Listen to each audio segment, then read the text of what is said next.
অসভ্য বেয়াদব। মেয়েদের মাথার মধ্যে হুঁশ থাকে না? হ্যাঁ, পারিবারিক শিক্ষা নেই? আপনি কি মেয়েদেরকে সম্মান করতে জানেন না? আমি আপনাকে কখনো সম্মান করলাম? একদম চুপ, কোনো কথা বলবেন না। আপনাদের মতো মাস্তানদের আমার খুব ভালো করে জানা আছে। আপনাদের কি করা উচিত জানেন? একটা একটা করে ধরে জেলের মধ্যে ঢুকানো উচিত। আজব ব্যাপার, আমি কি করছি সেটা তো বলবেন। ও, কি করছেন আপনি জানেন না? আপনি আমার ফ্রেন্ডকে বাজে ইঙ্গিত দিয়েছেন কেন? কই আপনার ফ্রেন্ড কোথায়? ওই তো কই গেল? শুনুন, ও হয়তো ভয় পেয়ে পালিয়ে গিয়েছে, বাট আমি ভয় পাই না। আমি আপনাদের মতন মাস্তানদের হেট করি। আজকের পর থেকে মেয়েদেরকে ডিস্টার্ব করার আগে নিজের মা ও বোনের কথা মাথায় রেখে তারপর ডিস্টার্ব করতে যাবে। কি ব্যাপার, থাপ্পড় দেবার পর পিছনে পিছনে আসছে কেন? মামা মামা তাড়াতাড়ি যাও মা। ফার্স্ট এই কিরে বাবা গুন্ডা। দেখি সব তুই এখানে থাক। আমার বাসায় মাস্তানকে তুই কো।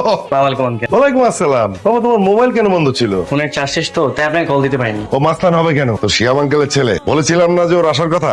কে এসেছে? তোমাদের বলেছিলাম না যে শিয়াবের ছেলে আসবে সৈকত? খুলনা থেকে এসেছে, এখানে থেকে চাকরি খুঁজবে। অনেক কষ্ট করে এসেছো, যাও বাবা ফ্রেশ হয়ে নাও। তুই ওকে গেস্ট রুমটা দেখিয়ে দে। আমি কিচ্ছু করতে পারবো না। তোমাদের গেস্ট, তোমরা যা করার করো।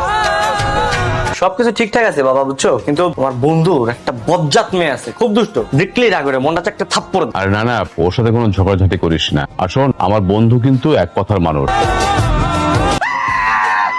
কি শুরু করেছেন আপনি? হ্যাঁ, এইসব কি অবস্থা আপনার? চিৎকার কিসে? বলেছিলেন না খুব ভালো একটা ছেলে, এটা তো নমুনা। হ্যাঁ, দেখো রুমের মধ্যে কিভাবে হাফ প্যান্ট পরে আছে। ওর ঘরেও হাফ প্যান্ট পরুক আর ছেঁড়া প্যান্ট পরুক, তোর সমস্যা কোথায়? তুই কেন এই ঘরের ভিতরে এসে উকিঝুঁকি মারবি? ঠিকই তো আঙ্কেল, ও আমার রুমে কেন আসবে এগুলো দেখতে? এখন সব আমার দোষ হয়ে গেল, তাই না? আমি আমাকে বলে দিচ্ছি, ওর যদি এই বাড়িতে থাকতে হয় ভদ্রতা বজায় রেখে তারপর থাকবে। ও তোর চেয়ে ভদ্র আছে। আঙ্কেল, আমার একটা অফিস ইন্টারভিউ আছে, আমি ওখানে যাচ্ছি। একটু দাঁড়াও। যারা বাইকের চাবিটা নাও। যাওয়ার সময় যারাকে তুমি ভার্সিটিতে নামিয়ে দিয়ে যাবে। আরে রাখো। কি সমস্যা? হ্যাঁ, কি সমস্যা? মেয়ে মানুষ বাইকের পিছনে বসেছে বলে কি তুমি বিমানের পাইলট হয়ে গেছো? আজব ব্যাপার, করলাম কি আমি? কি করছো বুঝতে পারতেছো না? আমার মতন সুন্দরী মেয়ে তোমার পিছনে বসে ইচ্ছা করে এখন টাচ লাগার জন্য ব্রেক করেছো। আরে আসছে আমার সুন্দরী মেয়ে, সুন্দর, নিজের কাছে নিজের সুন্দর লাগে, বুঝো না? সারাদিন তো করো মেকআপ না করলে কেউ ফিরেও তাকাইতো না। আজকের পর থেকে যদি কখনো দেখেছি তুই আমার দিকে তাকিয়ে আছিস, তোর চোখগুলো আমি তুলেছি। আচ্ছা, আমি আর করবো না। আমি আগেই জানতাম তুই একটা ঝামেলার লোক, আর আজকে আমার একটা ঝামেলা হবেই হবে।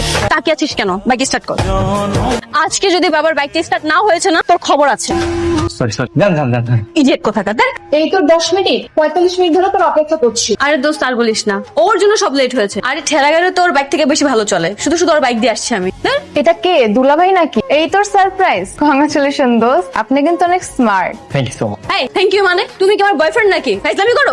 দোস্ত শোন, ও আমার বয়ফ্রেন্ড না বা ওরকম কিছুই না। আমাদের বাসায় আসছে বেড়াতে আর কি, আমার বাবার বন্ধুর ছেলে। আসলে আমি ওর বয়ফ্রেন্ড, বুঝছো, ও আর কি ট্রিট দেওয়ার ভয়ে তোমাকে সত্যি কথা বলতেছে না। মা বাবা কোথায় তোমরা? কি ব্যাপারটা কি? এত চিৎকার করছিস কেন? কি হয়েছে কি? তোমার বন্ধুর ছেলে আজকে আমার মান সম্মান সবকিছু নষ্ট করে ফেলেছে। আজকের পর থেকে ওকে আমার সাথে কখনো বাইরে পাঠাবা না। আরে কি হয়েছে সেটা বলবি তো? কি হওয়ার বাকি আছে মা? রেস্টুরেন্টে গিয়েছে, এক গাদা খাবার অর্ডার করেছে। বিল যেহেতু দিতে পারবে না, এতগুলো খাবার অর্ডার করবে কেন? আমি কি খাবার অর্ডার করেছি নাকি? তুমি আর তোমার ফ্রেন্ডই তো অনেকগুলো খাবার অর্ডার করলো। আরে বাবা, তাই নাকি? খুব তো ভাব ধরে বসেছিলে। মেয়ে মানুষ দেখলে মাথার মধ্যে হুঁশ থাকে না, জানো না? ওইটা তোমার বাপের রেস্টুরেন্ট না, খেলে টাকা দিতে হবে। আচ্ছা ঠিক আছে, বিলটা আমি দিয়ে দিচ্ছি।